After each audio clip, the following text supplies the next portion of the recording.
We're not going to take this lying down. And then they came out with their massive sanctions on Russia.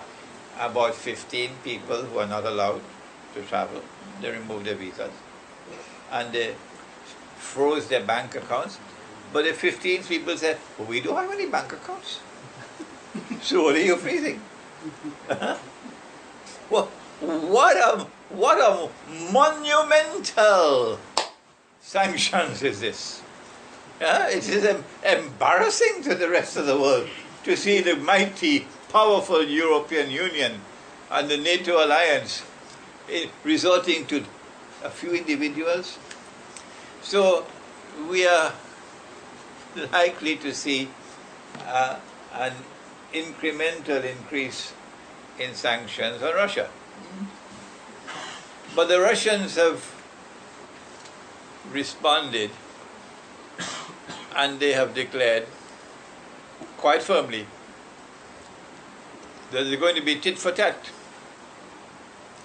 This is not Libya. No, this is Russia. This is not Iran. This is Russia. And we have a friend in China. So if you impose sanctions on us, we have the capacity to respond. And the damage will be done to all of us, not just to us. You will also be damaged. And they believe Putin. They know that he's going to do it. But the Zionists have suffered such an embarrassing defeat in Crimea that they have no alternative but to proceed with sanctions. Otherwise they'll be the laughing stock of the world. And in this war of sanctions which we are now going to witness, there's opportunity for Islam, opportunity for Muslims. For example, dinar and dirham. An opportunity for dinar and dirham. When they impose sanctions, the trump card that they have is the banking system. So banks are going to refuse to deal with Russia. Okay? When Russians want to trade now, they can't trade. They can't send money through the banking system because the Zionists control the banking system. Here is an opportunity for the world of Islam to try to persuade Russia to make dinar and dirham legal tender. They could call it by whatever name they want. And if Russia were to make gold and silver coins legal tender, that creates an opportunity for the world of Islam. We now have a bigger market with which we can engage in trade, bypassing the electronic money banking system. Now to come to the last part of the talk.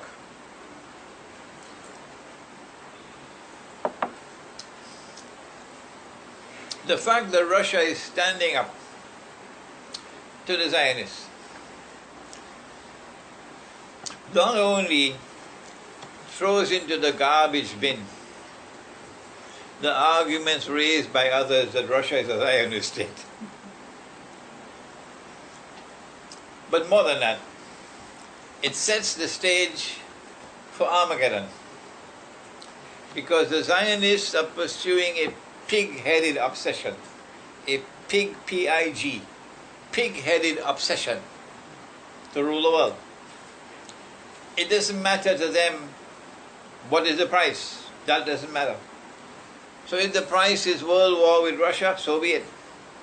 If the price is that most of mankind must perish, so be it. It doesn't matter to them. The Zionists, they don't have mind of their own to think. Their minds are controlled by Dajjal. So the stage is now set for Armageddon, or what the Prophet ﷺ called the Malhama. And from the perspective of Islamic eschatology, while the rest of the world of Islamic scholarship seems obsessed with teaching peanuts, that's all they teach, peanuts. From the perspective of Islamic eschatology, we know that the next major event to occur in history is going to be the Malhama, based on the hadith of the Sunan of Abi Dawood. Umran Bayt al-Maqdis, Arabu Yathrib. Kharabu Yathrib, Khurujul Malhama. Khurujul Malhama, Fatul Constantiniya. Fatul Constantiniya, Khurujul Dajjal. That there are events which fall in a line, the timeline. The first being that Jerusalem emerges as center stage in the world. Second, that Medina is now in full-on desolation. And now the third, which these two already have come to pass, the third is the Malhama. Once the Malhama breaks out, which can take place any time now, it's going to be soon. How soon? I don't know. Nobody knows. But we know it's soon. Once the Malhama takes place, that's the cue for all of Algeria. We have an Algerian here. We have two Algerians here. We have three Algerians here, mashallah. Once the Malhama takes place, that's the cue for you in Algeria.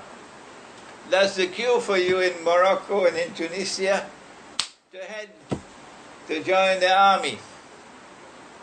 The army that will conquer Constantinople. Because that's the prophecy of Nabi Muhammad alayhi salatu wasalam. When I went to Moscow last July, and I informed them about Islamic eschatology, informing them that on the basis of Islamic eschatology, we know that there is a conquest of Constantinople that is coming, prophesied by the Prophet Muhammad alayhi salatu wasalam. That's why they have banned me in Turkey. They don't want the Turkish people to know. They don't want the Turkish Muslims to know that the conquest of Constantinople, prophesied by Nabi Muhammad alayhi salatu wasalam, has not as yet taken place. No, it is to take place in AkhirZAMAN. Don't come with this rubbish that there are two conquests in order to fudge the books, to give some kind of legitimacy to Muhammad Fatih. Not at all. There's only one conquest of Constantinople prophesied by Prophet Muhammad alayhi salatu wasalam. That's the honest answer. So they were surprised in Rome, in Moscow. The Orthodox Christian world was surprised because they have the same prophecy. Christian eschatology is that Christianity is going to conquer Constantinople in AkhirZAMAN. And our Muslim eschatology is that Muslims are going to conquer Constantinople in AkhirZAMAN. And more than that, Nabi Muhammad alayhi salatu wasalam prophesied that there is going to be an alliance of Muslims with Rome. Now the pieces on the chessboard are being put in place. The first major move on the chessboard occurred just a few days ago, when Russia took control of Crimea. Why is Crimea so important in AkhirZAMAN? I'll tell you why.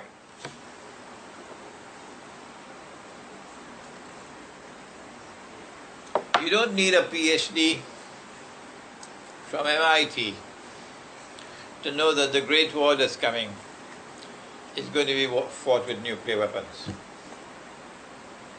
No. You don't need a PhD to know that once nuclear weapons start, it's going to be a fight to the finish. So thousands of nuclear weapons are going to be used. You don't need a PhD to know that not only would most of mankind perish, and most of mankind seems to deserve to perish because they've turned away from Allah. But more than that, that the radiation which will be emitted from the explosion of thousands of nuclear weapons is going to so pollute the atmosphere that the Prophet said, sallallahu ta'ala alayhi wa sallam, that even birds will fall down. Why will birds fall down? Because the birds can no longer navigate the pollution of the atmosphere with electronic waves, electromagnetic waves and so on. The birds can no longer navigate. So if birds can no longer navigate, then that's goodbye to electronic warfare. That's goodbye to aircrafts. Nothing will fly after that.